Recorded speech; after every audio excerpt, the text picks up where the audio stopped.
Alors bonjour à tous et bienvenue dans cette nouvelle vidéo. Donc aujourd'hui nous allons parler de pourquoi la victime ne quitte pas le pervers narcissique facilement, rapidement. Beaucoup de personnes ne comprennent pas justement quand ils voient ça de l'extérieur. Ils ne comprennent pas que la victime reste quand même, qu'elle continue dans cette relation, que justement cette personne n'arrive pas à se dégager. Alors quand je dis cette personne, c'est homme ou femme, peu importe.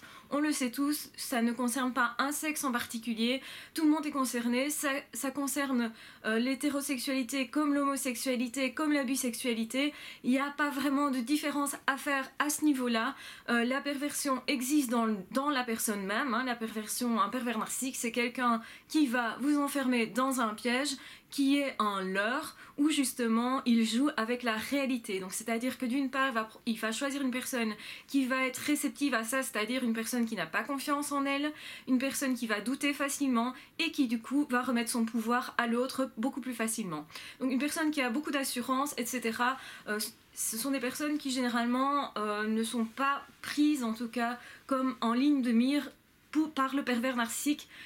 Donc ce sont généralement moins facilement des victimes. Rappelons quand même que généralement quand on est victime d'un pervers narcissique, c'est qu'on se situe dans une situation peut-être plus particulière, peut-être plus difficile. Donc c'est-à-dire que si vous êtes justement plus facilement blessé par un événement, par exemple une perte de boulot, vous avez donc du coup moins confiance en vous, et bien vous aurez plus entre guillemets, de chance de rencontrer un pervers narcissique, d'être pris pour cible par le pervers narcissique qui va vous détecter d'autant plus facilement justement parce que vous êtes plus fragile, peut-être êtes-vous moins entouré à ce moment-là, avez-vous votre famille est peut-être éloignée de vous dans un autre pays. Si par exemple vous venez pour vivre dans un autre pays, vous ne connaissez encore rien, vous êtes dans un état de fragilité qui est certes plus grande que quelqu'un qui va être entouré par sa famille, par ses amis et qui va avoir un boulot vraiment dans lequel il se trouve bien. Ça peut être des personnes qui ont un boulot mais dans lequel ça ne se passe pas exactement bien, ou justement il y a peut-être d'autres manipulations, d'autres perversions.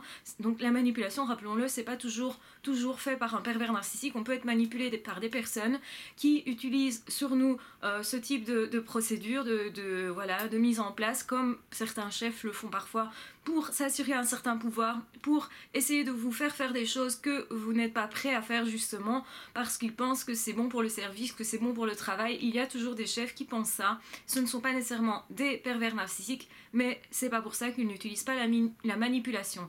Si vous, déjà dans un domaine de votre vie, vous êtes manipulé par quelqu'un, mais forcément le pervers narcissique va le voir, va le sentir, et c'est une fragilité qui va en fait l'avantager. Alors donc c'est-à-dire que lui, ce qui l'intéresse, le pervers narcissique, il ou elle, rappelons-le, ce qui l'intéresse, c'est de trouver une victime qui va être réceptive, donc qui va être suffisamment en doute avec elle-même pour ne pas se dire j'ai raison et tu as tort, parce qu'à partir de ce moment-là, évidemment, le jeu s'arrête, et c'est un jeu dans lequel il faut être deux pour danser. À la différence de la danse, c'est que forcément l'un mène les choses et l'autre, en gros, n'a rien à dire, est complètement devenu un objet qui est utile au pervers. Rappelons que le pervers a absolument besoin de sa victime, est complètement dépendant de sa victime, il a besoin de ça pour se valoriser, pour se sentir bien. La victime, elle, n'a pas besoin au départ du pervers narcissique, elle a éventuellement envie d'être en relation.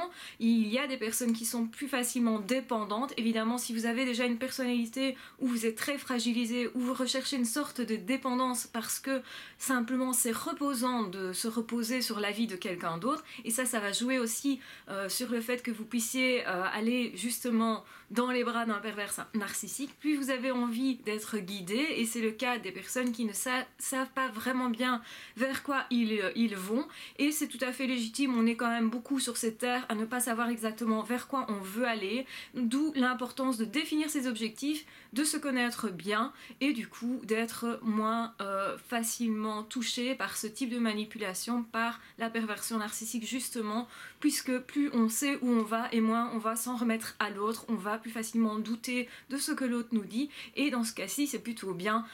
Évidemment dans une autre relation où c'est équilibré, etc., le fait de douter éventuellement de l'autre n'est pas nécessairement quelque chose de bon.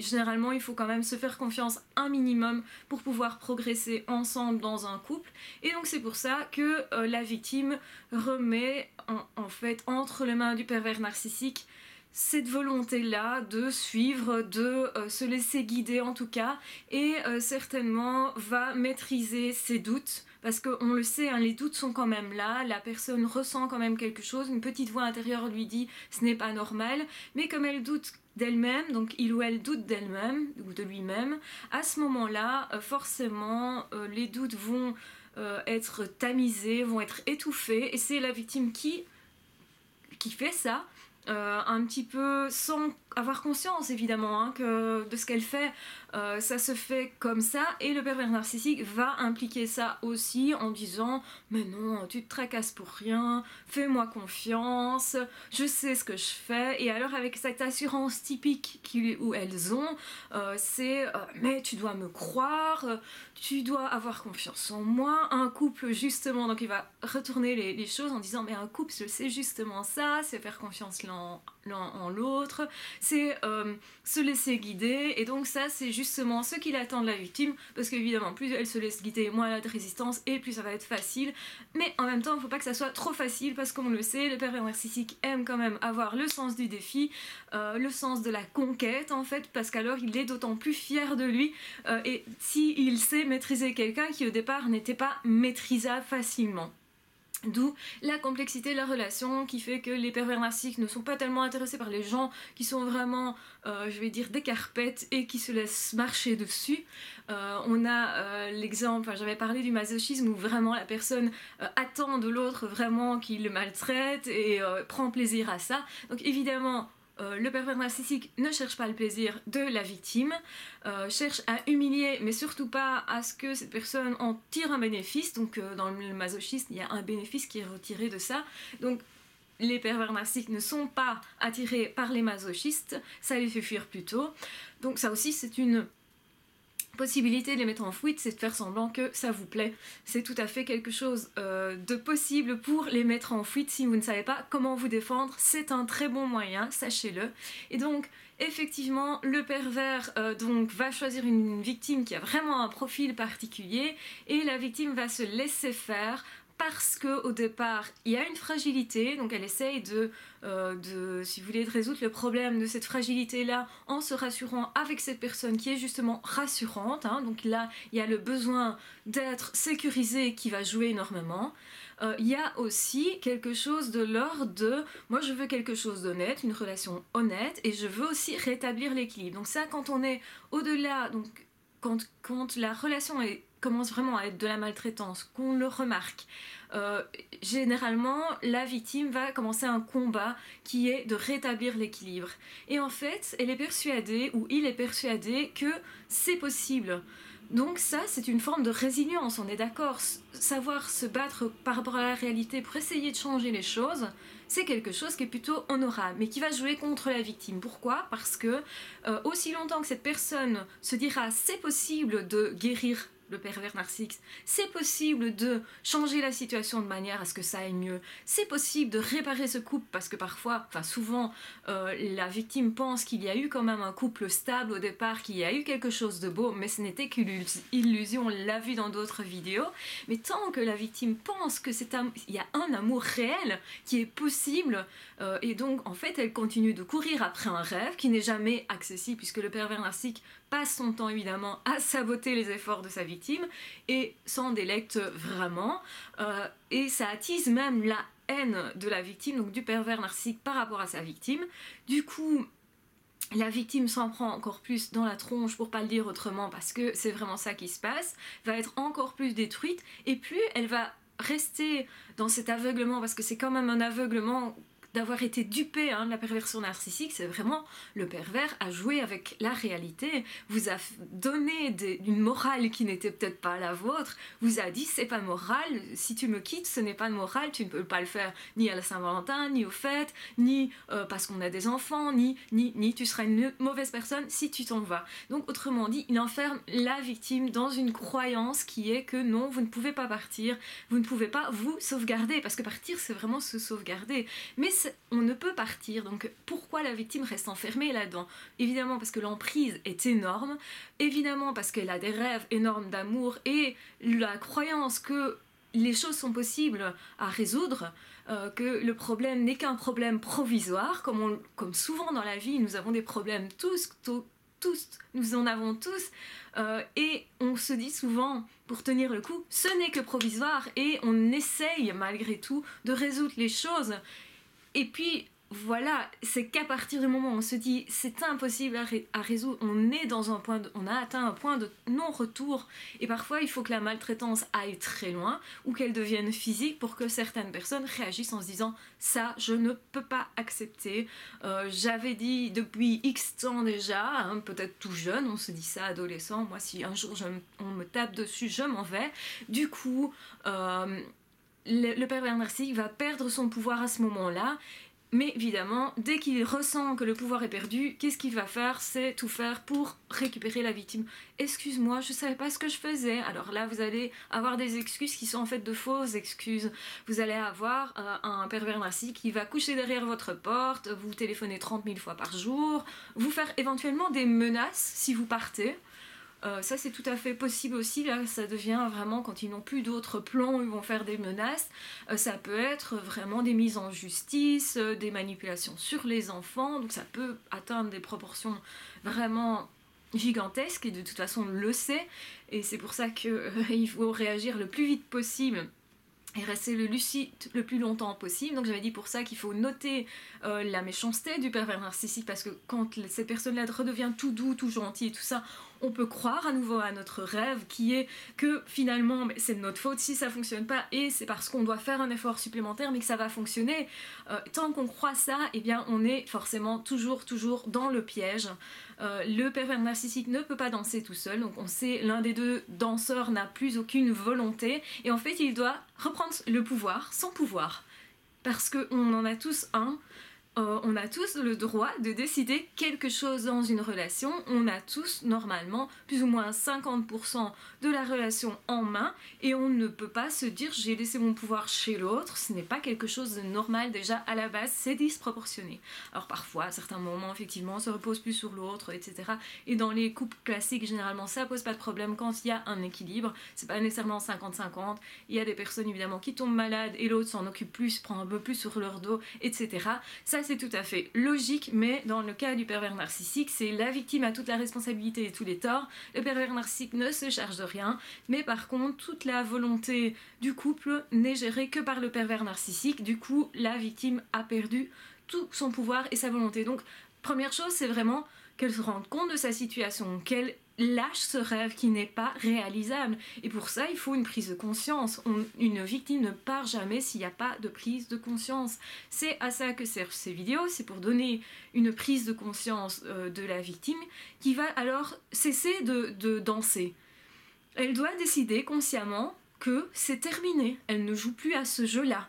Que c'est terminé, le pervers narcissique va se retrouver tout seul, qu'elle quitte simplement le jeu en question.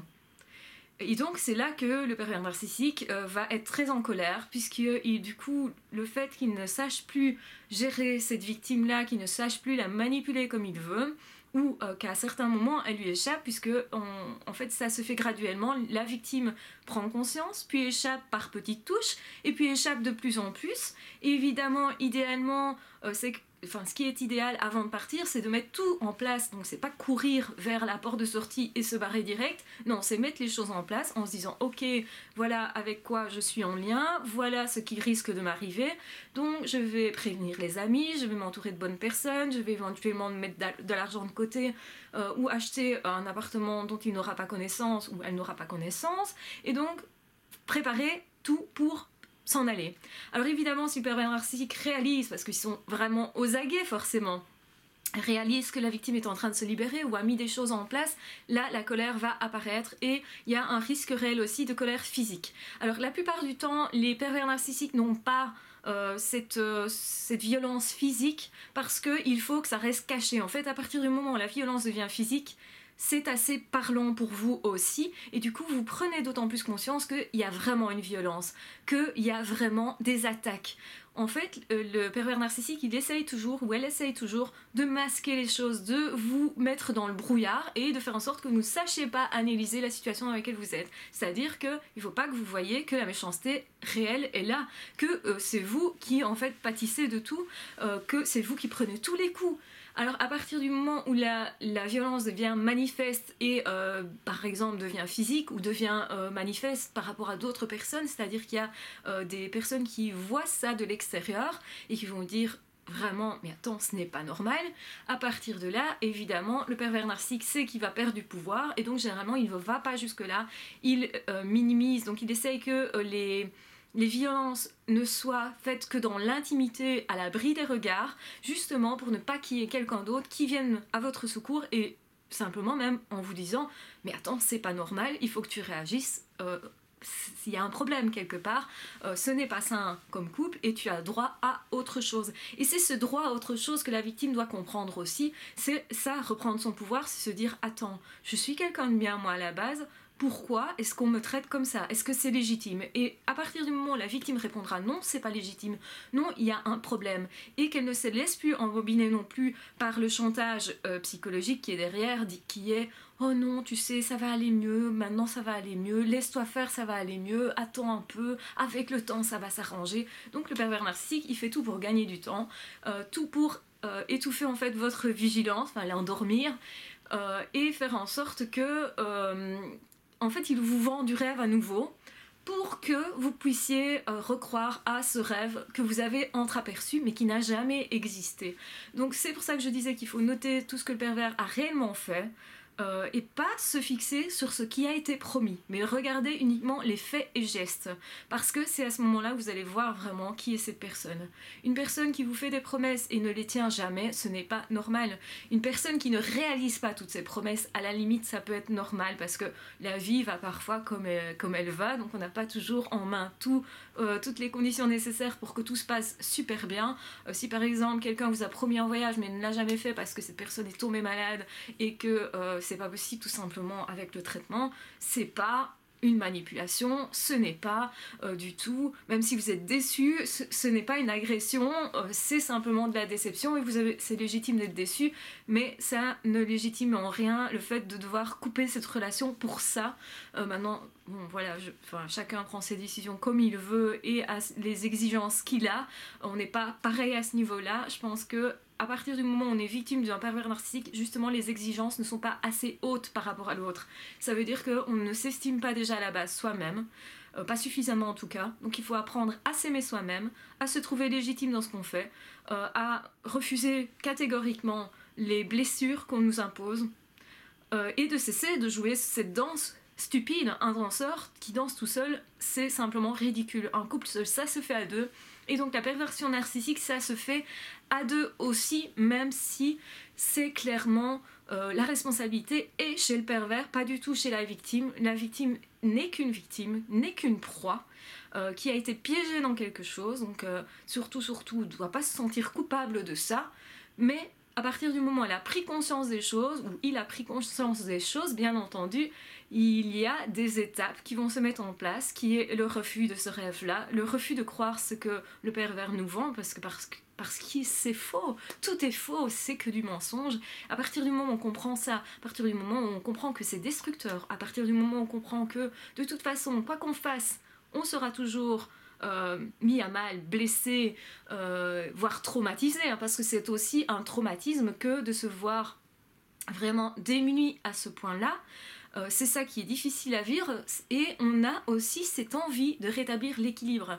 Donc à partir du moment où la victime laisse tomber cette envie de rétablir l'équilibre parce que moralement elle sait que ce n'est pas juste, et que donc on a envie de rétablir cette justice-là, ce qui est très légitime.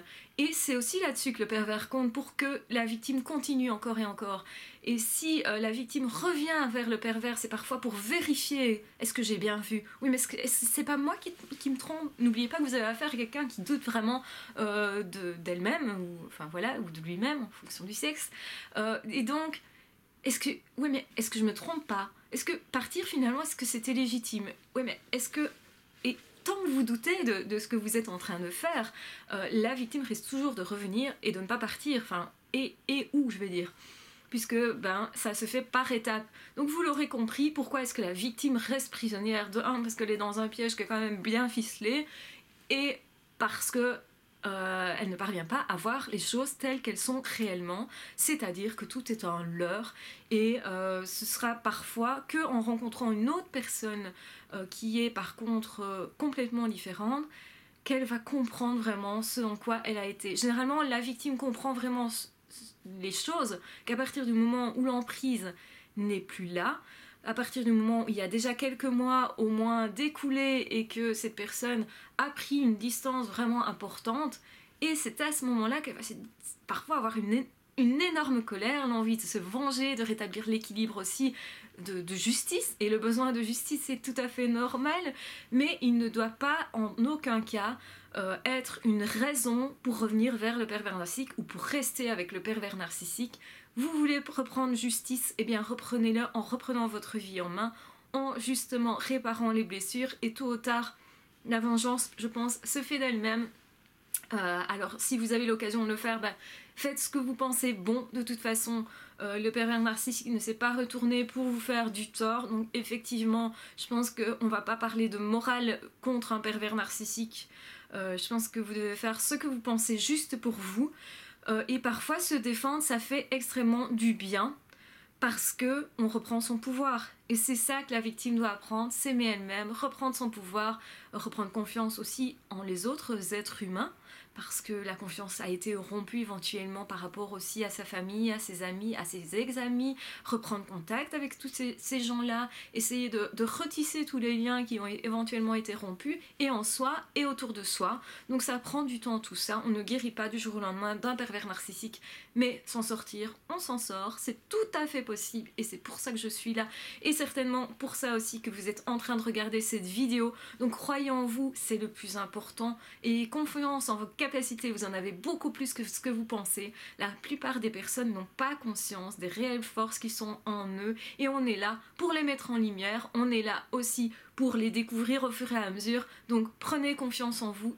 aimez-vous, et à partir de ce moment-là, eh bien, vous aurez vraiment une vie beaucoup plus sereine, et vous aurez aussi cette possibilité de digérer tout ce qui s'est passé, même si ça prend du temps, et de retrouver des relations saines autour de vous. Ce sera votre plus grande réussite.